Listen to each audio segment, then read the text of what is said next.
नगर निगम के अंतर्गत अवैध प्लॉटिंग का जो कारोबार है वो लगातार बढ़ता हुआ नजर आता है। वो चाहे वैशाली नगर का ये वार्ड नंबर 20 हो, चाहे वो कुरुद का वार्ड नंबर 22 हो। आम जनता है जिसको अवैध प्लॉटिंग के बारे में पता नहीं है, वो अपना फ्यूचर प्लान के हिसाब से प्लॉट खरीद लेती है। लेकिन ये रोड आखिर खत्म कहाँ रहा, मेरे को ये समझ नहीं आ रहा है। आप देखेंगे वहाँ से ये लाल मुरम आया है जिससे कटिंग होके ये ट्रायंगल साइज में बना हुआ है और ये यहाँ पर आके रुक जा रहा है। बिना सरकार के परमिशन के जमीन को छोटे-छोटे टुकड़ों में काट कर बेचना या सेल करना अवैध प्लॉटिंग में आ रहा है, जो कि हो रहा है सुंदरनगर के इस इलाके में। मैं मौजूद हूँ इस वक्त केपीएस स्कूल वैशाली नगर के पीछे वाले इलाके में, जिसको सुंदरनगर कहा जाता है और मेरे सामने दिखाऊँगा तो मेन रोड है जहाँ पर जिंदल पेट्रोल पंप है। जिंदल पेट्रोल पंप के जस्ट पीछे ये प्लॉटिंग की जा रही है। किसी अग्रवाल द्वारा की जा रही है, ऐसा बताया जा रहा है, जो कि पूरे पूरे तरीके से अवैध है। अवैध यानी कि यहाँ नगर निगम को इसके बारे में बिल्कुल जानकारी नहीं कि यहाँ पर प्लॉटिंग की जा रही है। और बता दूँ तो करीबन 10-15 दिन हुए हैं यहाँ पर, जो कि छोटे-छोटे भागों में प्लॉट काट-काट बेचा जा रहा है और ऐसा पता भी चला है कि 5-6 बुकिंग भी हो चुकी है। लेकिन जो खरीदार है उनको ध्यान देना चाहिए कि अगर हम किसी प्लॉट को खरीद रहे हैं तो पहले निगम से उसको कन्फर्म करना चाहिए कि ये सच में रेरा अप्रूवल है या नहीं है, क्या ये वैधानिक है, अवैधानिक है। और आप देख सकते हैं कि जो जहाँ पर अवैध प्लॉटिंग होती है वहाँ पर मुरम बिछा दिया जाता है, तो मुरम का सड़क वहाँ पर बना दिया गया है और इसके जस्ट पीछे नाला है। ऐसे भी खबर निकल कर आ रही है कि नाले की ज़मीन को भी कब्ज़ा किया जा रहा है, साथ ही साथ यहाँ अवैध प्लॉटिंग तो चल रही है लेकिन नाले की ज़मीन को भी कब्ज़ा किया जा रहा है। इस प्रकार का भी मामला अपने को सुनाई में आ रहा है, हम इसको लेकर बात करेंगे निगम के अधिकारियों से, उनका क्या कुछ कहना है, क्या इस पे कार्रवाई होगी या नहीं होगी, ये हम आगे आपको वीडियो भिलाई नगर निगम के अंतर्गत अवैध प्लॉटिंग का जो कारोबार है वो लगातार बढ़ता हुआ नजर आता है। वो चाहे वैशाली नगर का ये वार्ड नंबर 20 हो, चाहे वो कुरुद का वार्ड नंबर 22 हो। हर जगह पे अवैध प्लॉटिंग धड़ल्ले से चल रही है, लेकिन इस पे कार्रवाई बहुत कम देखने को मिलती है। जैसा कि यहाँ पर अभी हम मौजूद हैं और हो सकता है खबर के बाद कुछ कार्रवाई हो तो अच्छा है।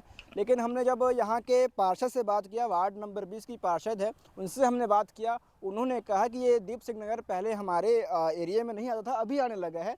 तो वो फ़िलहाल अभी बाहर है, वो आएँगे तो इस पे अपने हिसाब से जाँच करेंगे और जो अवैध प्लॉटिंग के कारोबारी हैं, उनकी समझ सकते हैं कि उनकी जो ताकत है और उनका ये विश्वास है नगर निगम के ऊपर कि हम पे कोई कार्रवाई नहीं होगी, वो किस प्रकार से ऐसे काम करने में आगे आते हैं और बिना डरे धड़ल्ले से अवैध प्लॉटिंग करते हैं और काफ़ी बड़े पैमाने पर ठगते ऐसे हैं जो आम जनता है जिसको अवैध प्लॉटिंग के बारे में पता नहीं है, वो अपना फ्यूचर प्लान के हिसाब से प्लॉट खरीद लेती है। जैसा कि यहाँ देख रहे हैं कई जगह चूना मार्किंग हो चुका है, बाउंड्री लग चुकी है। इसका मतलब ये है कि ये प्लॉट यहाँ से बिक चुका है या फिर बुकिंग हो चुका है, आने वाले समय में बिक जाएगा। लेकिन उनसे भी मैं कहना चाहूँगा, अगर आप कहीं भी प्लॉट खरीदते हैं तो सबसे पहले तो उसका ये चेक करवाइए पटवारी से कि वो निगम में वहाँ पर प्लॉट का जो खसरा नंबर है या फिर जो भी कहा जाता है वो दर्ज है कि नहीं है, निगम से रेरा अप्रूवल है कि नहीं है, ये सब आप जांच करवाएं। उसके बाद ही किसी प्लॉट को आप खरीदें, चाहे इन्वेस्ट के तौर पे हो या घर बनाने के तौर पर हो, लेकिन उसकी जानकारी, उसकी जांच अच्छे से करवा लें। क्योंकि इस प्रकार के जो भू माफिया हैं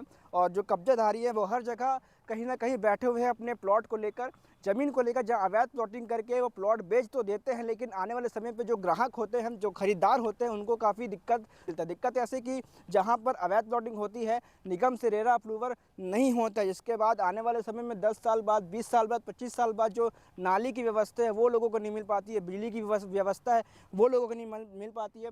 काफ़ी सारी दिक्कतें आती है, इसलिए देख कर ले। और खबर के माध्यम से बताना चाहूँगा कि हो सकता है इसके बाद कार्रवाई हो, तो वो भी हम आपको ज़रूर दिखाएंगे। और एक चीज़ मैं आपको दिखा रहा हूँ, लाल मुरम बिछाया गया है एक रोड का नक्शा देने के लिए। मतलब जहाँ प्लॉटिंग होती है लाल मुरम बिछाया जाता है, रोड का नक्शा दिया जाता है। लेकिन ये रोड आखिर खत्म कहाँ रहा, मेरे को ये समझ नहीं आ रहा है। आप देखेंगे वहाँ से ये लाल मुरम आया है, बीच से कटिंग होके ये ट्रायंगल साइज में बना हुआ है और ये यहाँ पर आके रुक जा रहा है। और इसके आगे क्या है, बिजली का ट्रांसफार्मर, यानी एक पावर सर्किट हाउस यहाँ पर है।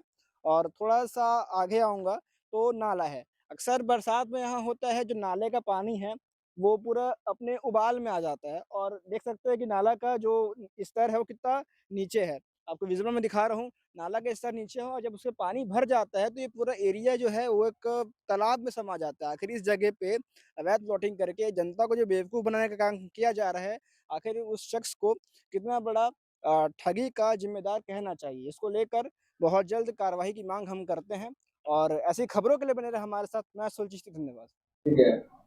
केपीएस के पीछे प्लॉटिंग का मामला सामने आया है, क्या कुछ बताएंगे? जोन 2 अंतर्गत जो केपीएस का ये मामला है, वहाँ अवैध या अतिक्रमण जो भी हुआ है उसमें कार्रवाई होगी। आगामी कल ही वहाँ कार्रवाई होनी है। ये कितने में फैला था और इसका संचालक कौन था, इसके बारे में कुछ मालूम चला है? अवैध है तो किसी को जानकारी नहीं है, लेकिन जो भी अतिक्रमण किए हैं उनके ऊपर कार्रवाई होगी। और जो भी इस तरह अतिक्रमण करते हैं वो सचेत रहें, सावधान रहें आगामी समय में। और जो भी आने वाले समय में ये ऐसे जो कृत्य करने वाले हैं वह ऐसे लोगों के खिलाफ FIR की कार्रवाई भी हो सकती है और बड़ी कार्रवाई होगी। जहाँ ऐसा मामला निकल कर आता है कि अवैध प्लॉटिंग चल रही है, वहाँ पर निगम के द्वारा मुरम को जब्त किया जाता है, तो क्या यहाँ भी मुरम को जब्त किया जाएगा? नहीं, मुरम जब्त वाला मामला नहीं है। मतलब सड़क बना दिया गया है मुरम डाल के। जो भी निर्माण सामग्री है वो जब्त किया जाएगा और उनके ऊपर कार्रवाई होगी।